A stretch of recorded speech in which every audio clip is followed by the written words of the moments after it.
How to delete check-ins on Facebook. If you wish to delete check-ins on Facebook, you can do so using the mobile app or your browser.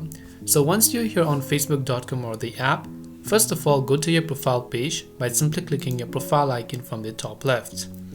Once you're here on your profile page, just click on the three dots icon beside the Edit Profile tab, and from here you want to go to the option called Activity Log. When you come to Activity Log, on the left hand side you can see the option called Your Facebook Activity. If you're using on mobile, you might want to tap on Filters and then select Activities tab. From Your Facebook Activity, you'll find an option called Post. Click on the drop down menu next to Post, and under Post there will be another option right there that says Check-ins. So make sure to click on the Check-ins tab. Now when you go to Check-ins, on the right hand side you can see all the check-ins. So of course you can just click on the three dots option next to it, and you can click on Trash or the Delete icon, or you can select all and then just hit the Trash icon to delete them. This way you can delete check-ins in Facebook.